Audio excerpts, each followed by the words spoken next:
City of Isani City Council meeting for Tuesday, October 4th. I'd like to call this meeting to order if we could all rise for pledge allegiance. I pledge allegiance to the flag of the United States of America and to the republic for which it stands, one nation, under God, indivisible, with liberty and justice for all.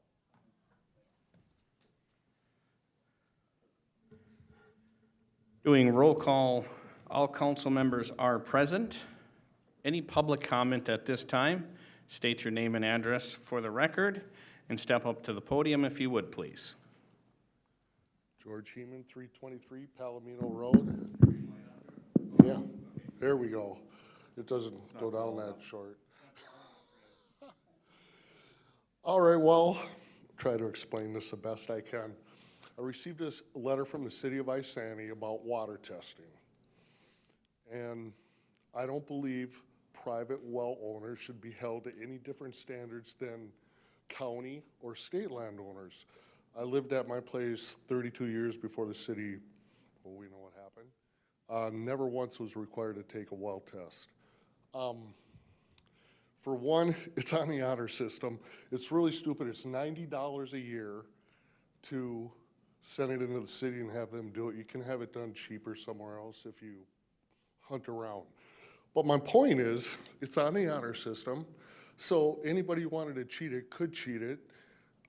It just makes absolutely no sense. The only time I tested my well willingly was when my daughter was born, because I had a child coming in, and I wanted to make sure my water was good and Safe for her. safe, right. So I'm looking at this ordinance, and it's just a burden on everybody, and I think it impedes on landowners' rights, because you're asking us to do something that really makes no sense, other than to, hopefully, somebody might give you a well sample that actually is bad, which I can't believe a landowner would do that. I mean, if I turned mine in and it was bad, I look at it and go, what's wrong? I'd fix the problem. If the sample was due, I'd just go get it in kind of water and send it back and get a good test result. It's total honor system. If you were concerned about the health of people with private wells, then maybe require them to have a reverse osmosis system or something like that, because it's all about the drinking water. I mean, landowners could go drink out a mud puddle in their front yard, and you guys aren't monitoring that. So it's all about revenue and trying to trip somebody up so that you can get them to get on a water system. I think part of that was mainly there is certain houses in the city of Isani that had a well prior to city water being brought into them. Right. Years and years and years ago. And so what the reasoning is if your water is bad and you have the opportunity to have city water, they prefer you to have the city water, not have a contaminated well.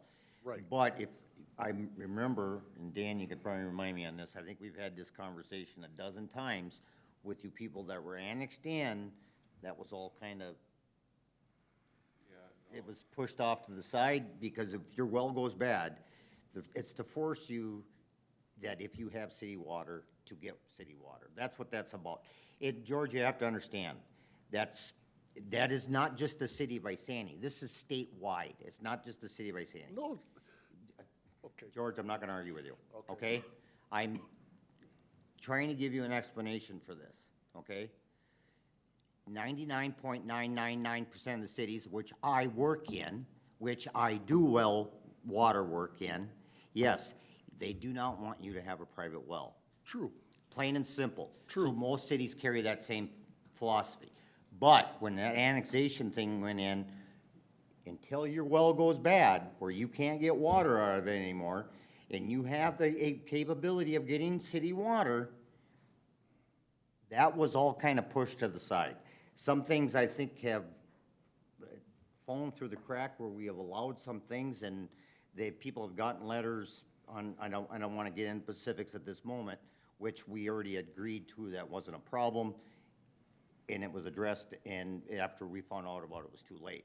So I honestly think with that whole annexation part of it is, that was kind of taken out of your realm until your well goes bad.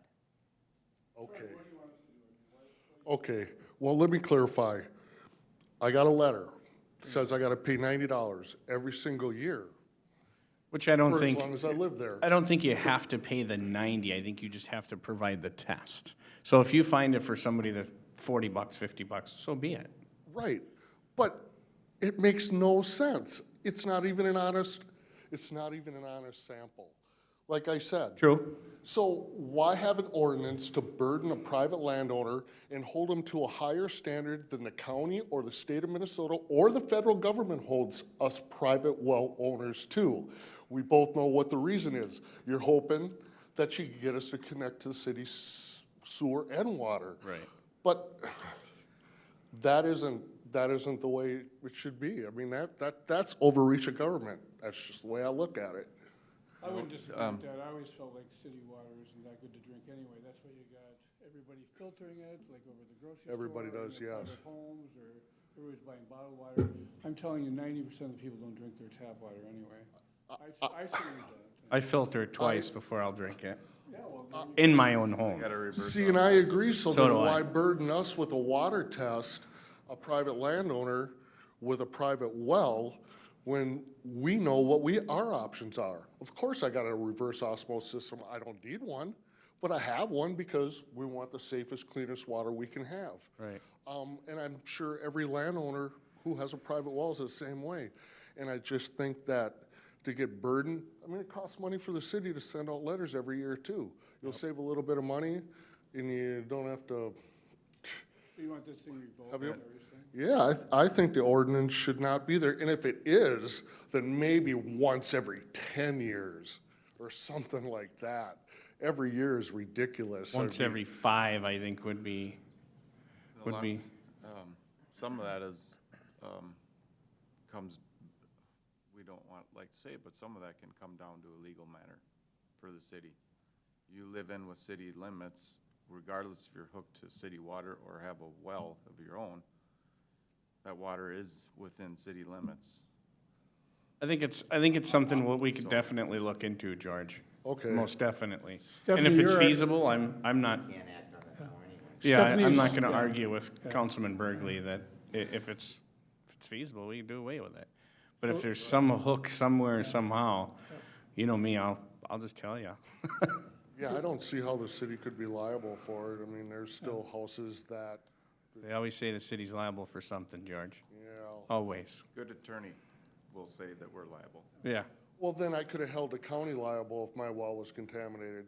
I could have held the state It liable. wouldn't shock me. I could have, you know what I mean, or the federal government, so I don't believe where the city's argument would be any different than those two. Definitely something we should look into. I'm not disagreeing with you, George. Yeah, I think if we can add that maybe to the committee of the whole next time, we could definitely discuss that a little bit more. Yeah. In a couple of So weeks. in and- 2 weeks, we'll discuss it. Stephanie, are you familiar with that ordinance If you're that gives talking the city staff enough time to gather some info. Yeah. about? The chief is. We'll look into it. It gives us a few weeks to dig up some more homework on it, and then we'll discuss it at committee of the whole, most It'd be definitely. good to look at that letter too, maybe you could send that I in. tried to dig it up, I couldn't find I'm it. sure I'll, sure that city has one available. Sure the George, city do has you a know when the copy. letter was sent? I did get it within the last week. In the last week? Okay. So, yeah, and if you guys do decide to do something that leans towards landowners, if you can make it retroactive this year, that'd be nice, because I'm not gonna do my water sample until then. Okay. Okay. Understood, sir. Thank you. I drink the city water right out of the tap. I do. Just thought I'd mention that. I do, I do. I mean, Those guys do a good job. I well, mean, everything in the house is reverse osmosis, but I drank out of the garden hose just like I did when I was a kid. Did it when you were a kid and you survived. Why not? I think our Just city water, I FYI. took a tour there. I mean, our city water is pretty carefully monitored. for sure. FYI, reverse osmosis takes 10 gallons of water to make 1 gallon of RO water. Really? Yeah. So you're throwing away 10 gallons of water to make 1 gallon to drink. Maybe we shouldn't have those, Dan. Mine's just at the various taps. Mine, I only have one on my kitchen tap, But it, and I don't think we even use that anymore. We use our ice maker and fridge, because, that's just filtered. yeah, Well, it's just filtered. being everybody else on the record, I don't drink the water, and You wanna drink some water, go drink Minneapolis's. Eesh. I don't want to drink anybody's city. All right. This is tap water. Anybody else that has any I don't drink that either. public comment? Any agenda modifications? No, there are not. Do I have a motion to adopt the agenda? Motion to adopt. Second. Motion to adopt the agenda by Councilman Lundin and second by Councilman Collison. All in favor, say aye. Aye. Opposed, same sign. Motion carries 5-0. Proclamation is Infants Remembered in Silence, IRIS. The proclamation reads as follows. Whereas Infants Remembered in Silence Incorporated and many other nonprofit organizations work with thousands of parents all over the state of Minnesota and across the United States who have experienced the death of a child during pregnancy through early childhood. And whereas many of these parents live in, deliver in, have a child die in, or bury a child in our community. And whereas Infants Remembered in Silence Incorporated, a 501c3 nonprofit organization, was founded in 1987, 35 years ago, to offer support for parents whose children or child have died from miscarriage, pregnancy, pregnancy, stillbirth, neonatal death, birth defects, sudden unexplained death of a child, also known as SUDC, sudden infant death syndrome, also known as SIDS, illness accidents, and all other types of infants and early childhood death. And whereas bereaved parents around the world remember their child annually on October 15th with candle lit at 7 p.m. Some will remember their child or children in their homes, while others will remember them in small gatherings around the state, across the nation, and around the world. As this would unify these parents in tribute to their child, and whereas in 1988, President Ronald Reagan proclaimed October as National Pregnancy and Infant Loss Awareness Month. Now therefore, it is hereby resolved by the City Council of the City of Isani, Minnesota, in honor of thousands of children that die each year, and Minnesota Infants Remembered in Silence Incorporated respectfully request that October 15th, 2022 be recognized as Pregnancy and Infant Loss Remembrance Day. The resolution was duly adopted by City of Isani Council this 4th day of October 2022.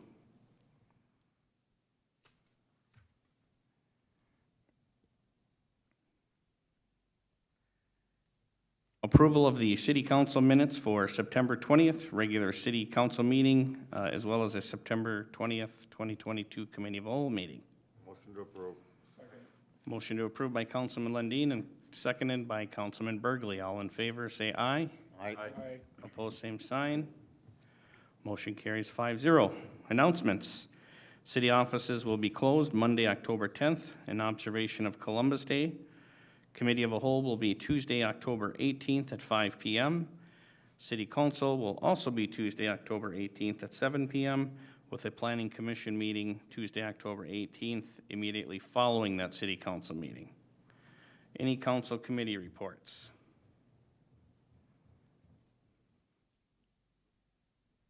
None at this time. We'll move on to business items. K1 is amending the development agreement for Fairway Greens North, Phase 1 and 2 for front yard setbacks. Do you want to do this together or just one, or how do you want to do this? Together. Together? So K1A will be a resolution, the third amendment, I'm stumbling a lot today, amendment to the Mastery Development Agreement for Fairway Greens Phase 1, and a resolution, second amendment to the Master Development Agreement for Fairway Greens North Phase 2. Good evening, Mayor and Council. Tonight we have, as you already mentioned, amendment to the development agreements for Phase 1 and 2 of Fairway Greens North. Development for 11 lots to reduce the front yard setback to 20 feet from 30 feet, as it is originally set in the PUD. And the development agreement, the request is because the backyard, the rear yard of these lots is fairly small, and so it would allow for them to move up 10 feet, increasing the size of the backyards for future residents, for the sale of the homes as well as for their enjoyment, I guess. There's wetlands because they encroach upon closer to the property. It's in the best case of the wetlands also, and our engineer does recommend this as well.